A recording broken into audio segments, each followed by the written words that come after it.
ऐसी स्थिति पैदा कर देगी कि केवल एक मार्ग रहेगा, हरि शरणम। त्रिभुवन में सबसे बड़ा कार्य है चंचल मन को संसार से हटाकर प्रभु में लगाना। भगवान की जब असीम कृपा होती है तब पाँव दे यह मार्ग सोई, अतिशय कृपा राम की हुई, पाँव दे यह मार्ग।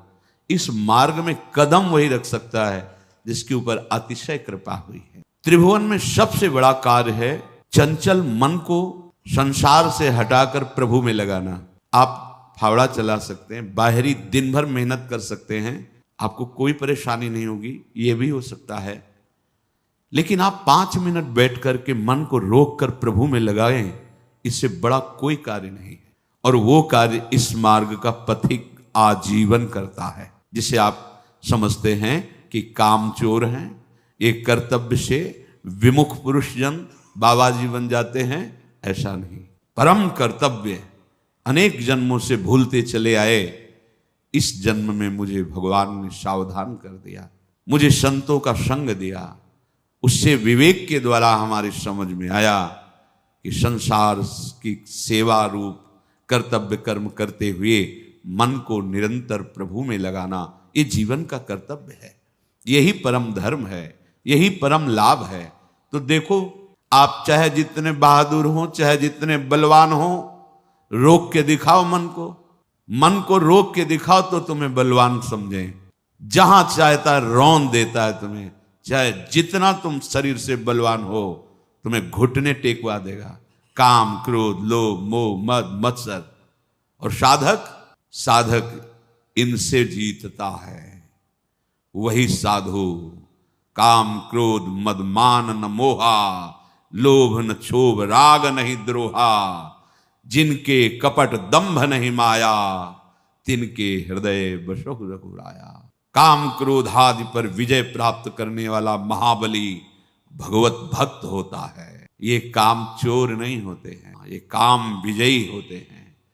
जिनको लगता है कि बहुत सरल काम भजन है, देखो करके तो देखो।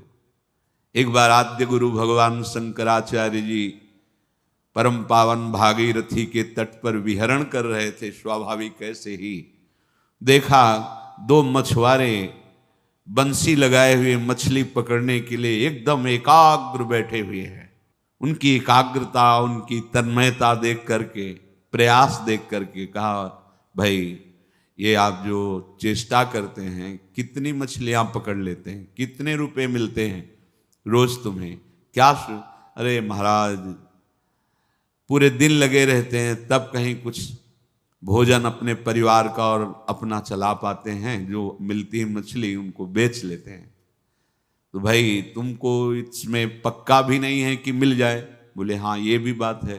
तो चलो, आद्य गुरु भगवान शंकराचार्य जी ने विशेष चारों दिशाओं में मठ की रचना की, जिससे धर्म की रक्षा होती रहे। मठ में चलो, नारायण नारायण नाम का कीर्तन करो, जितनी तुम्हारी दिन में मछली मारने से रुपया आती है वो हम देंगे, और भोजन तुम्हें भी देंगे, तुम्हारे परिवार के लिए भी दे देंगे। बस अगर जितनी देर मछली मारते हो उतनी देर नारायण नारायण कहोगे, तो जितना तुम रुपया कमाते हो रुपया देंगे, भोजन तुम्हें भी देंगे, तुम्हारे परिवार वालों के लिए भी दे देंगे। चलो लेवा चले, मठ में बैठो, यहां करो, नाम कीर्तन करो, नारायण नारायण नारायण। बस हृदय में जलन हुई वहां बैठते ही, एकदम व्याकुलता, क्योंकि परम पावन पवित्र स्थान में बैठते ही पाप रूपी मल का नाश होना प्रारंभ हो जाता है। दर्शन, संभाषण, भगवान नाम कीर्तन, ये निर्मल करने के बहुत ही सुदृढ़ उपाय हैं। वो खड़े हो गए, बोले महाराज न तुम्हारा भोजन चाहिए न रुपया चाहिए, हमारा मन अशांत हो गया यहाँ ने, हम वही अपना मछली पकड़ेंगे, वही करेंगे। क्या समझते हो ये भगवत मार्ग कायर पुरुषों का मार्ग है? नहीं, ये ऐसे शूरवीरों का मार्ग है जो बाहर त्रिभुवन विजेता रहे हैं, वो भी जहां हार गए हैं वहां उपासक जीत जाता है। हरि का बल लेकर वो जीत जाता है। त्रिभुवन पति चाहे रहा हो, अपने तप के प्रभाव से, पुण्य के प्रभाव से, पर भोगों ने उसकी जो दुर्दशा की है वो जब शास्त्रों में पढ़े तब देखने में आता है कि त्रिभुवनपति देवराज इंद्र है और किस दशा को प्राप्त है, और उन्हीं भोगों को भगवान का आश्रय रखने वाला एक अकिंचन भक्त परास्त कर देता है। ये कायरों का मार्ग नहीं है, ये कर्तव्य विमुखों का मार्ग नहीं है, ये परम धर्म, परम कर्तव्य और परम बलवान। परम बलवान कौन? महाबली कौन? जो भगवत बल से बलवान है, जो भगवान के बल को स्वीकार कर चुका है, वो अब कुछ भी कर सकता है, हर विषय को रौंद सकता है। भगवत बल बिना शारीरिक बल, बुद्धि बल, तप बल आदि के द्वारा इन कामादि विकारों को कोई नष्ट नहीं कर सकता, एकमात्र भगवत चरणारविंद का बल। तो उपासक को सावधान रहना है कि भगवत मार्ग में हम चले हैं तो हम अपने स्वामी के विमुख आचरण न करें। जो भक्ति के नाम पर ऐसा ढोंग करते हैं, दंभ करते हैं, संयम सदाचार का त्याग करके दुराचार परायण होते हैं, बाहर से भगवान की भक्ति का नाटक स्वांग और अंदर से ये बहुत दुर्गति का कारण बन जाता है। ध्यान देने योग्य बात है। दंभी की बहुत बुरी दुर्गति होती है। जो दंभी है, दुराचार परायण है, वो नीच स्वार्थ के लिए केवल वेश धारण किए हुए है। वो न भगवान का भक्त है ना वो संत है। जैसे नाटक में कुछ पैसे के लिए, कुछ मिनट के लिए या कुछ घंटे के लिए बहुत बढ़िया साधु का नाटक कर लेता है, वो सब लोग देख करके लुभायमान हो जाते हैं। जब अच्छा स्वांग करता है साधु का या असाधु का, तभी तो सिनेमा नाटक वो चलता है। साधु का स्वांग तो एक नाटक में भी कुछ घंटे के लिए पैसा लेकर करता है। अगर हम वेश धारण किए हुए हैं, भगवत मार्ग के पथिक हैं, या गृहस्थ में रहते हुए भगवत मार्ग का अवलंबन लिया है, भगवत प्राप्ति करना है, ऐसा दृढ़ निश्चय किया है, फिर हम गंदी बातें, गंदे आचरणों में मन को लगाना, ऊपर से नाटक वैराग्य का, अंदर से भोगों का खेल, ऊपर से भक्ति का नाटक, अंदर से विषय भक्ति, बहुत सावधानी। दंभी की बहुत दुर्गति होती है, क्योंकि उसने कोई भगवत आश्रय नहीं लिया, उसके हृदय में कोई जलन नहीं कि मैं गलत हूं, वो केवल नाटक ही कर रहा है, इसलिए उसकी दुर्गति होगी। सिद्धांत को समझना है।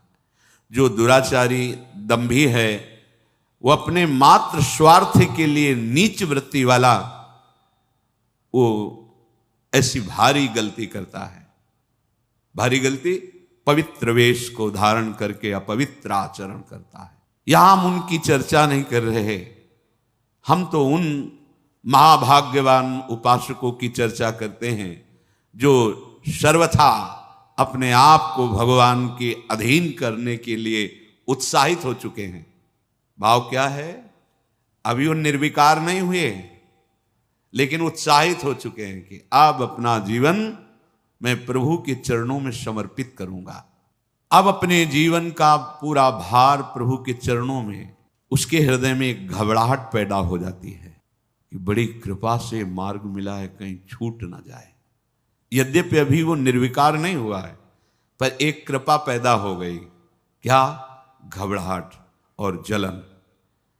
कहीं मेरे से ऐसी चूक ना हो जाए कि ये जो अवसर मिला है ये छूट जाए, ये कृपा होती। वो दंभी दुराचारी के घबराहट या जलन नहीं होती, क्योंकि उसका लक्ष्य ही नहीं है। वो तो केवल वेश मात्र धारण करके अपनी वासनाओं की पूर्ति कर रहा है। बिल्कुल ठीक वैसे ही उपासक में भी गलती हो सकती है, बहुत समझना है। पर उसने अपने जीवन का भार प्रभु के चरणों में दिया तो अब घबराहट पैदा हो गई, एक डर पैदा हो गया, एक जलन होने लगी। नहीं, अब कहीं ऐसी गलती न हो जाए कि मैं भगवान से विमुख हो जाऊं। बुरा स्वभाव है उसका, बहुत सुलझ के इस मार्ग की बातें सुननी चाहिए, नहीं तो निर्णय नहीं निकाल पाओगे। बिल्कुल वैसी स्थिति है जिसके पीछे निंदा की गई, दंभी दुराचारी की जो निंदा की गई, ठीक ऐसा स्वभाव है उसका, ऐसे ही आचरण रहे हैं, पर उसने ठान लिया है अपने जीवन को भगवान के चरणों में समर्पित करने का। तो अब उसके हृदय में घबराहट पैदा हो गई, भय पैदा हो गया, अब जलन पैदा हो गई, और वो अंदर ही अंदर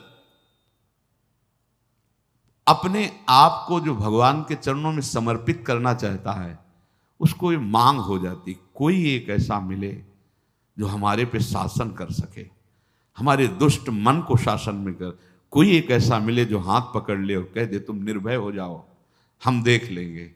अर्थात सच्चे सदगुरु की खोज, सच्चे महापुरुष का आश्रय, उसका हृदय। घबराहट पैदा हुई, चिंता पैदा हुई, हृदय में जलन पैदा हुई, ये पापों के परिणाम का नहीं है, ये कृपा का है, क्योंकि यही उसको ऊपर उठा रही है। अब उसके हृदय में एक पीड़ा हुई, कोई ऐसा हमें सतमार्ग का महापुरुष मिले जिसके चरणों में सर रख के मैं निश्चिंत हो जाऊं, वो मेरे जीवन की बागडोर पकड़ ले और मैं निश्चिंत भाव से भगवान के चरणों में निर्भय होकर के चलूं। वो सबल का आश्रय लेने के लिए अंदर से व्याकुल हो जाता है। सबल भगवान है, दूसरा कोई नहीं है। भगवान ही भक्तों के रूप में, संतों के रूप में, गुरुदेव के रूप में आकर हाथ पकड़ लेते हैं। उसके हृदय में एक दृढ़ भावना हो जाती कि मैं ऐसे महापुरुष के चरणों में गिर पड़ूं, जाकर प्रणत हो जाऊं, कि जिसके वचन से हमें विश्वास हो जाए कि मुझ जैसे नीच का भी काम हो जाएगा, भगवान मिल जाएंगे, हम निर्विकार बन सकते हैं, हम संत मार्ग में चल सकते हैं। सच्ची बहुत बल होता है, संतों के वचन में बहुत बल होता है। प्रारंभ में जब ऐसे महापुरुष मिलते कि शाबाश, कोई बात नहीं, बिल्कुल डरना नहीं, बड़े तुम्हारे भाग्य हैं, भगवान हर समय तुम्हारे साथ हैं, तुम अपने कदम बढ़ाते जाना, कभी लड़खड़ाना नहीं। तो एक ऐसे जैसे कोई बहुत बड़ी शक्ति आ गई हो हृदय में, नवीन वैराग्य, नवीन उत्साह। संत समागम से प्रतिदिन देखा है एक नवीन वैराग्य, एक नवीन उत्साह भगवत प्राप्ति का। और जब कुसंग हो जाता है तो नवीन विकार ऐसे लगते, नए नए भोगों की लालसाएं और पतन। वो उपासक ऐसे जाग के पड़ रहता है मानो पंगु हो गया हो। ये विकार युक्त स्वभाव वाला कैसे भगवान को प्राप्त करता है? ये जब ऐसे महापुरुष का संग मिलता है तो मानो पड़ गया उनके चरणों में, कि अब चाहे तुम चरणों से प्रहार करो और मुझे तिरस्कृत करके भगाओ, अब हमारी ठौर नहीं है, अब कोई और नहीं है हमारा। ये वृत्ति भी, जैसे वो घबराहट भय आई, जैसे हृदय में किसी समर्थ की मांग हुई कि आए और मुझे पकड़ ले या मुझे बुलाए और मेरा हाथ पकड़ कर कहे तुम निश्चिंत हो जाओ, ऐसे ही ये वृत्ति उपासक के हृदय में आई कि अब आप चाहे मारो या तारो, अब मेरे लिए कोई ठौर नहीं और कोई और नहीं। ये ध्यान रखना, जब तक कोई ठौर है, कोई और है, तब तक निर्विकारता नहीं आती है, तब तक निश्चिंतता नहीं आती है। एक अद्भुत आनंद। आप एक बार हृदय को तो समर्पित करके देखो गोरे चरणारविंद में, एक बार तो हृदय में लाओ, अब कोई ठौर नहीं, श्री राधा जुग चरण निवास, अब कोई और नहीं, मेरी महारानी श्री राधा रानी, यही सदगुरु हैं, यही हैं गुरु। श्री जी गुरु। हरि हरिवंश भेद नहीं होई, प्रभु ईश्वर जाने सब कोई, दोई कहे ना अनन्यता, दो कहने से अनन्यता नहीं बनती। जो प्रभु की कृपा से ऐसा संग मिल गया, अब उसके हृदय में प्रतिपल एक उमंग आने लगती है, मैं कैसा अधम नीच, मुझको कितना उत्तम सौभाग्य मिला, अरे मैं वृंदावन वास कर रहा हूं, मैं सत्संग सुन रहा हूं, भगवान नाम जप कर रहा हूं, साधु समागम, अहो हमारे ऊपर अपार कृपा। वो प्रतिपल ऐसे विचारों में खोने लगता है। भगवत कृपा पात्र का हृदय कैसा होता है, ये प्रारंभ से देखिए। बुरे आचरणों में था, बुरा स्वभाव था, ऐसे ऐसे, अब उसके हृदय में एक नई उमंग आने लगती है, कितनी हम पर कृपा है। जहां ये बात उसके हृदय में आई तो भगवत कृपा अपना काम करने लगी। मत चित्ता सर्वदुर्गाणि मत प्रसादात तरिष्यति। अब जितने उसके दुराचार स्वभाव में बैठे थे, एक एक का नाश कर रही भगवत कृपा। भगवत कृपा, यहां उसकी कोई साधना की बात नहीं हो रही, भगवत कृपा कर। विश्वास करो इस बात पे। वास्तविक पूज्यपाद शिवड़िया बाबा जी के वचन जब पढ़े तो उन्होंने कहा कि बहुत साधन बल का प्रयोग करके देखा पर निर्विकारता सिद्ध नहीं हुई। तब गुरुदेव के चरणों का हृदय से आश्रय हुआ, तो जो साधन बल में श्रम करके भी हम नहीं कर पाए वो गुरु कृपा से हो गया। इसलिए गुरु कृपा ही केवलम, गुरु कृपा का एक अपार बल होता है। पर ध्यान रखिए, श्री जी ही गुरु जी हैं, गुरु जी ही श्री जी हैं। कोई व्यक्ति गुरु नहीं होता, गुरु कभी व्यक्ति नहीं होता, ये हृदय में धारण कर लीजिए। क्योंकि जब तक भाव तुम्हारा नहीं बनेगा, अगर तुम सामने व्यक्ति मानोगे तो व्यक्ति का ही प्रभाव होगा, गुरु का प्रभाव नहीं होगा। अगर गुरु साक्षात परब्रह्म तो फिर व्यक्तित्व तो नहीं दिखेगा, केवल परब्रह्म दिखे, और परब्रह्म का सानिध्य पाने वाला परब्रह्म स्वरूप ही हो जाता है। ब्रह्मविद ब्रह्मवि भवति। बड़ी बड़ी कठिनाइयां जहां बड़े बड़े घुटने टेक देते हैं, गिर जाते हैं, वहां वो कृपा पात्र हंसते हंसते पार हो जाता है। उसको कोई प्रयास नहीं करना पड़ता, ये पक्का पक्का। कई बार जीवन में ऐसा दिखाई दिया है बाद में कि अरे वो तो फिसलन थी, अगर प्रभु वहां से ऐसे ना बचाते तो फिसल गया था। बाद में अनुभव हुआ कि अरे हम जिस मार्ग में जा रहे थे वहां तो काई थी, फिसलन थी। अरे भगवान कैसे कृपालु, कैसे मोड़ लिया। वो इतने कृपालु के उस समय अनुभव भी में क्लेश नहीं आने देते, वो बाद में अनुभव कराते कि वो क्लेश का मार्ग था जिधर तुम्हारे कदम मोड़ रहे थे। उपासक निहाल हो जाता है। प्रभु क्षण मात्र का विलंब नहीं करते। माया जब आक्रमण करती है तो क्षण मात्र का विलंब नहीं करते।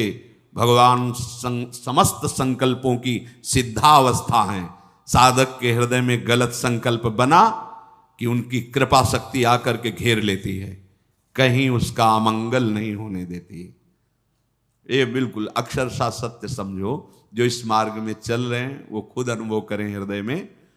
दुर्वासना के से प्रेरित होकर मन संकल्प कर बैठा, नहीं सावधान रह पाया, पर कृपा शक्ति तत्काल कवच की तरह घेर लिया। इसके कई रूप हैं। भरी बाजार में पिटवा भी देगी, तुम्हारा घोर अपमान करवा देगी, तुम्हें ऐसा करवा देगी कि आपको लगेगा संसार में मुंह दिखाने लायक नहीं। हाँ, अब चलो हरि का मुख देखो। संसार के मुख दिखाने के लिए तुम्हारा जन्म नहीं हुआ, तुम्हें हरि का मुख देखने के लिए जन्म हुआ है। कृपा के बहुत से स्वरूप हैं। अगर आप भगवत शरणागत हो रहे हैं, थोड़ी मनमानी शुरू कर दी है, तो ध्यान रखना कृपा का मृदु से मृदु भी विधान हो सकता है और कठोर से भी कठोर विधान हो सकता है, पर होगी वो कृपा ही। जो भगवत कृपा है वो कुसुम से भी कोमल विधान कर सकती है और वज्र से भी कठोर विधान कर सकती है। तैयार रहना। ये वज्र से कठोर विधान उसी के लिए होता है जो अहम से युक्त होकर के मनमानी आचरण के लिए कदम उठाता है। तो भगवत कृपा फिर कठोर विधान की रचना करती है, क्योंकि अब तुम बच नहीं सकते। कृपा का विधान लागू हो चुका है, अब तुम देखो यही है, इसी को कृपा कहते हैं। अब तुम बच नहीं सकते, माया के फंद तुम्हें फंसा नहीं सकते। अब तुम्हें डूबना पड़ेगा प्रेम में, अब तुम्हें डूबना ही होगा भजन में, अब तुम्हें डूबना ही होगा भगवान के नाम रूप लीला गुण में, क्योंकि आप तुम शरणागत हो गए तो कृपा का अब विधान लागू हो गया। तो काहे को वज्र से कठोर विधान को आप स्वीकार करोगे? भोगना पड़ेगा। वो ऐसी कृपा है पक्का, ऐसी स्थिति पैदा कर देगी कि केवल एक मार्ग रहेगा, हरिश शरणम। बहुत फिर जलोगे। इसलिए अभी बुद्धि है, होश में हो जाओ तो कुसुम से भी कोमल विधान करने वाली कृपा प्रभु तक पहुंचा देगी। और अगर आप मनमानी करेंगे तो छोड़ने वाली तो है नहीं, ये पक्का। इसीलिए सब निर्भय हो जाते हैं शरणागत। ये ठीक है, अगर हमारे कदम भी विपरीत गए तो कृपा शक्ति है ना, वो संभाल लेगी। तो वो पुचकार के फिर नहीं संभालती, जैसे पुचकार के समझाया जा रहा है, तो वही कृपा शक्ति से ये सत्संग मिल रहा है। वही कृपा शक्ति, कोई ना कोई आ जाएगा पक्का। ये जीवन में देखा है, जहां कदम लड़खड़ाए किसी न किसी संत के रूप में वही बोला गया है जो अंदर कमजोर हो रहा है। जहां हम कमजोर हो रहे हैं, उपासक जहां कमजोर हो रहा है, वही उसको उपदेश दिया। कौन कौन बोल रहा है? वही कृपा शक्ति आकर के उसकी वाणी में बैठ करके मुझे समझा रही। नहीं समझ में आया, चलो आगे। अब वो अपना जो रूप रखेगी वो इतना भयंकर कठोर होगा कि आप सह नहीं पाएंगे और भाग नहीं पाएंगे। कहीं भी भाग के जाओ, भगवान के श्री चरण कमल, कर कमल इतने लंबे हैं, मतलब कोई जगह ही नहीं जहां इनके चरण न पहुंचे और जहां इनके हाथ न पहुंच जाए। दोनों बात समझ लो। वामन रूप में आए थे, बढ़ाना शुरू किया नपना। अब ब्रह्मलोक के आगे तो है नहीं, तो इसलिए वहीं तक रुक गया। तो इतना ही थोड़ी कि केवल ब्रह्मलोक तक, अगर ऐसे और भी तो और भी बढ़ते चले जाते। अनंत महिमाशाली, तो इनकी कृपा भी तो अनंत है। कृपा के बहुत लंबे हाथ है। भागो। तभी तो शरणागत का जो रहस्य, शरणागति का जान जाता है शरणागत, वो निश्चिंत हो जाता है। अब मुझे कोई परवाह नहीं। अगर कुछ उद्दंडता भी मन करेगा ना, तो भगवान की कृपा सुधार देगी। ऐसे सुधार देगी ना, दोबारा उधर जाएगा भी नहीं, जाएगा भी नहीं। लिख लो, पर वो बहुत कड़ुआ विधान होगा। अब तो डॉक्टर ने ऑपरेशन करना ठान लिया है, अब आप बच नहीं सकते, पक्का। ऐसे ही जब इसका रहस्य समझ में आता है, तभी मन नाच उठता है कि ऐसा कौन कृपालु है, ऐसा किसका स्वभाव है। हम सबके ऊपर कृपा शक्ति का कार्य प्रारंभ हो गया है। विश्वास रखना, कृपा शक्ति का कार्य प्रारंभ हो गया है। जैसे आप नाम ले रहे हैं तो हरिवंश कृपा, हरिवंश कहाँ है? मानव देह कृपा से, नाम जब कृपा से, धाम श्री राधिका कृपा बिनु सबके मनन अगम, साधु संग अब मोहि भा भरोस हनुमंता बिनु हरि कृपा मिले। कृपा कृपा कृपा कृपा लागू हो गया विधान कृपा का। करो दंडता, देख लेना कृपा का जो भयंकर रूप तुम्हारे सामने। कई रूप हैं इसके। जहां से तुम गड़बड़ी करना चाहते हो, वहीं तुम्हारे अहम में, यहां दर्द हो रहा है, चलो अस्पताल। अब तो कैंसर हो रहा है, यह है कृपा। जिस शरीर से तुम मनमानी करना चाहते थे, भाई अब दो चार महीने तुम्हारा जीवन, अब क्या 2-4 महीने की जीवन, बस 2-4 महीने का जीवन। अब कोई रिश्ता ना था किसी से, नहीं कोई संबंध किसी से, कोई भोग नहीं, राधा राधा राधा राधा राधा राधा। लागू हो गई कृपा शक्ति। ये अपार कृपा, असीम कृपा। जैसे लोग कहते हैं कि ये प्रतिकूलता, ये अपमान, ये असाध्य रोग, भजन का क्या यही फल होता है? नहीं, भजन का ये फल नहीं है। ये कृपा का संविधान लागू तुम्हारे ऊपर, क्योंकि तुम बहुत उद्दंड बच्चे हो, इसलिए कृपा ने ऐसे भयावह रूप से घेर लिया कि अब एक ही मार्ग रह गया है, राधा राधा राधा। सच्ची कहते हैं, सच्ची। हम सबके ऊपर अब कृपा का विधान लागू हो गया है और वो चल रहा है। भागो, भाग लो। कितना भागो? कृपा शक्ति तुम्हें घेर करके तुम्हारा मंगल करेगी। हाँ, भागोगे नहीं तो इसी जन्म में काम हो जाएगा। क्योंकि अरे भगवत प्राप्ति कोई गैर की थोड़ी होनी है, कोई ऐसी थोड़ी कि खेती की तरह उपज होनी है। हम प्रभु के थे, प्रभु के हैं, प्रभु के रहेंगे, भूल गए हैं। तो रोज जैसे सांप काट ले तो जहर झारा जाता है ना, तो उतर जाता है, लहरें आती हैं, 4-4 लोग उसको पकड़ते हैं, हमने देखा है। ऐसे ही ये सत्संग रोज झाड़ा लग रहा है तुम्हारे ऊपर, छू छू, मोह का, काम का, लोभ का, मद का, अहम, नाना प्रकार के जो विषयों की लहरें उठ रही ना, जहर माया का काल सर्प ने पकड़ रखा है। जैसे हरिवंश प्रपंच वंश सब काल ब्याल, ब्याल माने सर्प, काल रूपी भयानक सर्प ने पकड़ लिया और लहरें उठ रही, काम, क्रोध, लोभ, मोह, मद, मत्सर, ये लहरें हैं उसकी विषवत। और संत जन जो नाम कीर्तन, भगवत गुण, सत्संग, ये झाड़ा लग रहा है, रोज झाड़ा लग रहा है।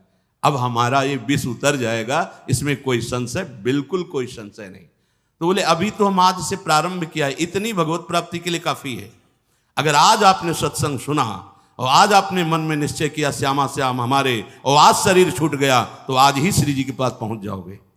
श्री जी को कोई इतनी संख्या, इतने दिन, इतना तप, ऐसी कोई सीमा नहीं लिखी है। हाँ, जितनी श्वासें हैं वो हम अपनी लाडली को दें, चाहे एक ही श्वास रह गई है तो राधा गए श्री जी के पास, 1,00,000 श्वास तो राधा राधा राधा राधा राधा, जिस श्वास में शरीर छूटेगा हम श्री जी के पास पहुंच जाएंगे। और अभी ये करना ही पड़ेगा, क्योंकि कृपा शक्ति ने घेर लिया है पक्का। जिसे आपको नहीं दिखाई दे रहा तो अगर वो सूक्ष्मदर्शी जिसके पास दूर से दिखाई दे रहा कि कीटाणु फैले हुए हैं, ऐसे ही कृपा ने अपना जाल फेंक रखा है। हम सब कृपा रूपी जाल में फंस चुके हैं। माया जाल से मुक्त करने के लिए कृपा ने अपना सुदृढ़ जाल फैला दिया और माया को कह दिया कि तेरी जितनी ताकत हो खींच के दिखा, तेरे जाल में दम है या मेरे जाल में दम है। तो सदैव जय कृपा की हुई है, माया की नहीं। अब हमारे ऊपर कृपा का जाल पड़ गया है, भागना चाहो तो ले भाग सकते हैं, फंस गए। कृपा ने अधीन कर लिखा। सुनते थे कि वृंदावन पकड़ लेता है, पर सोचते थे कैसे पकड़ लेता है। हम चाहें तो अभी जा सकते हैं वृंदावन से, कैसे पकड़ लेता है। जब पकड़ लिया ना तो हम चाहें भी तो नहीं जा सकते, चाहें भी तो नहीं, जीना चाहें तो जी नहीं सकते, बाहर से भी और भीतर से भी नहीं जी सकते वृंदावन के बिना। पकड़ लिया वृंदावन ने, सच्ची मानिए। हमारे ऊपर भगवत, हमारे ऊपर का मतलब हम सबके ऊपर अब भगवत कृपा का विधान लागू हो चुका है। सबसे बड़ी सिद्धि हमें प्राप्त हो गई। क्या? हम कृपा आश्रित और कृपा कवच से सुरक्षित हो गए। ये हम नहीं कह रहे कि ये सद्गुण आ गया इसलिए आप सिद्ध हो गए। हम सबको एक बड़ी सिद्धि मिल गई। क्या? कृपा आश्रय और कृपा का सुरक्षा कवच।